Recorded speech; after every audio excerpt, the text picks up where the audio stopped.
The X series from Egosoft takes a very special place in my gaming heart.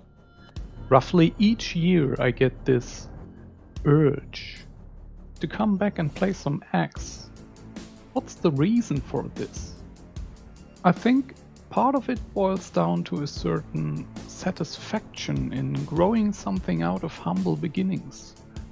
The ability to earn my very own space empire and the possibilities that come with that. It can be like playing a slow-paced strategy game, but from a single pilot's view. I always found that the early game wasn't the series' selling point. Flying around in a single ship, there are much better games for that, with better physics, graphics, and flight behavior. No, the selling point for X, the reason to play this game, is its wonderful blending of space flight sim with empire building. That's the essence of it.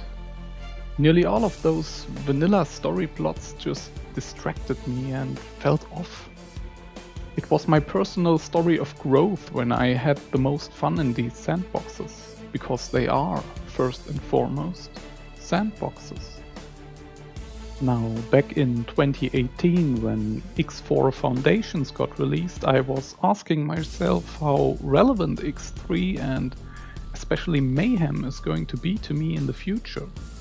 Egosoft promised a simulated world with wars, the big picture, alliances, and they hinted at big territorial changes that were possible between the major factions, and what seemed to be an ever-evolving sandbox.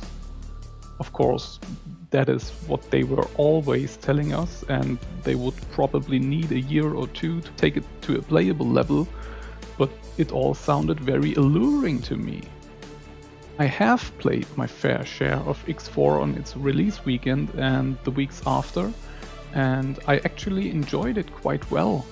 It was nice to have this very personal feeling with actual travel distances, the little lore boxes you could find. Station building is also dope and a nice evolution for the series as a whole. But as I got into the whole fleet stuff, the game just fell apart for me. The balancing, the low impact of the weapons, the AI as bad as ever, and there were some serious balancing issues with how fast you could make progress in some ways. And when you quickly got all these fancy toys and wanted to use them properly, you realized that something is just not right. Now don't get me wrong, I think X4 is the future. The superior new interface and the game engine alone are going to ensure that. But it's still going to be a long, very long road of bug fixing, new content DLCs, free patch features, and probably most important, talented modders who are going to turn it into a marvelous game.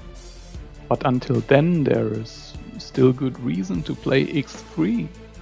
Whether you're an experienced spacer or you've just discovered the series recently, even 14 years after its engine has been introduced with Reunion, X3 holds up pretty well in my opinion.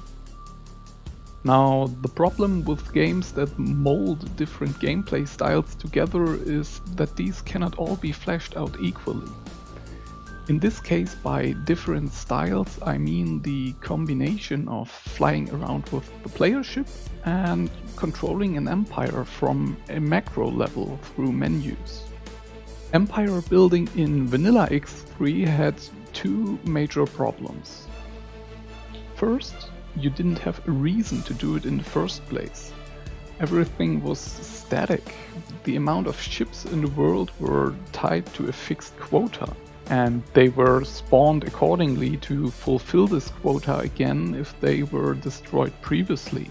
Stations got respawned by the God engine. You just couldn't have any meaningful impact and therefore didn't have a reason to build a huge empire. That certainly not prevented some players from doing so, but they soon faced a second issue. It involved a huge grind to get there, and when you finally arrived at this point, you would get yourself a good spanking from the micromanagement devil. The amount of menus you had to go through to outfit and optimize your fleets, babysitting them, replacing losses. It was a big pain to go through for what was, at the core, a meaningless fight. Then a modification called LitCube's Universe released back in 2014, and it fixed a whole lot of gripes I had with X3. It improved performance, it brought empire management tools, and it also gave me a reason to build up this sprawling space empire. By adding an end boss-like faction that could only be taken down with a large fleet that needed an equally massive industrial complex to support it. The whole mod was built around the formula that made X games great, combining first-person gameplay with empire building.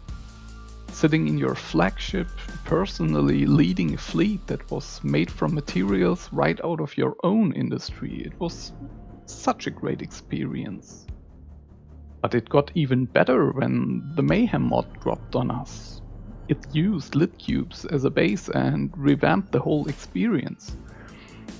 I think that Mayhem is the best way to play the X series today, and I'm going to give you 5 reasons why. First, it focuses on the prime feature of the X games, and it also does it right from the start. Empire building, also known as the real fun, is a gameplay feature that the player has to use from the get-go and without a long grind beforehand. Of course, it runs on a much smaller scale at first, but the core concepts are all in place. Right after you hit that new game button, you can start to think about your long-term strategy. Not that you have to do it, but the game encourages you, and it's always a good thing when games make you think, even when you're just deciding to postpone important decisions for later. Second, Mayhem streamlines all parts connected to empire building, and it allows for a very enjoyable and smooth experience, instead of the frustrations that are usually associated with control over many assets. It reduces micromanagement substantially. For example, it is way easier to replace combat losses, and ships get all the important software and equipment pre-installed. You don't have to search for a place where the Trade Command Software Mark III is sold and press a dozen buttons to send new ships to this place, buy the equipment every time and activate their command after this chore. You just order a ship, it gets built in one of your shipyards, you give the command and it gets off the ground and does its job. Fire and forget, as it should have always been. You're also much less dependent on other factions, so there isn't a need to farm reputation that much.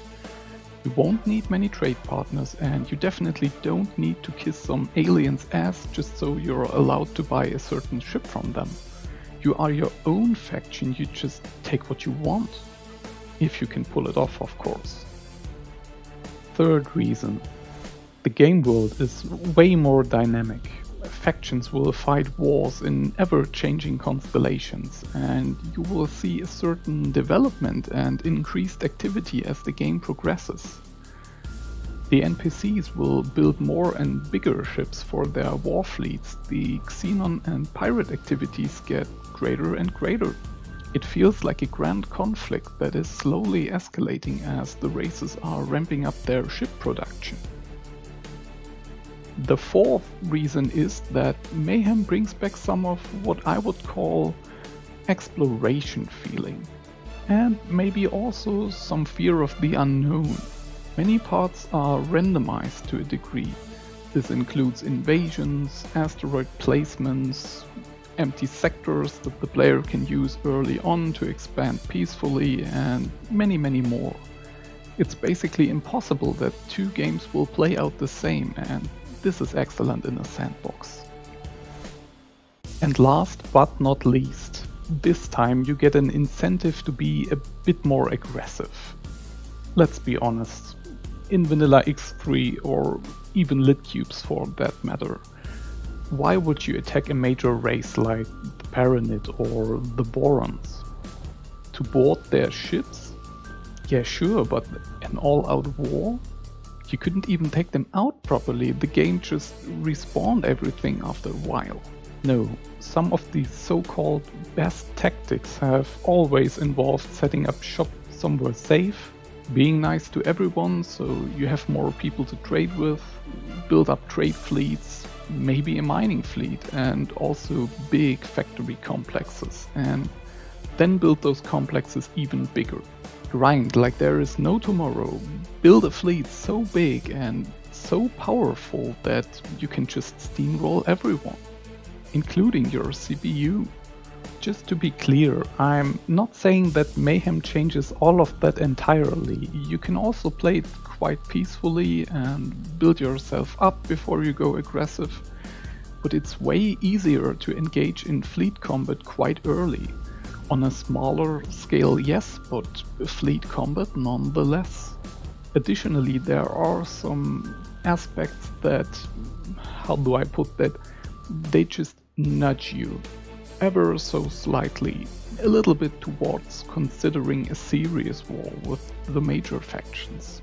You have mechanics like piracy actually being worthwhile to acquire resources, and you need those resources, so it's tempting to go criminal.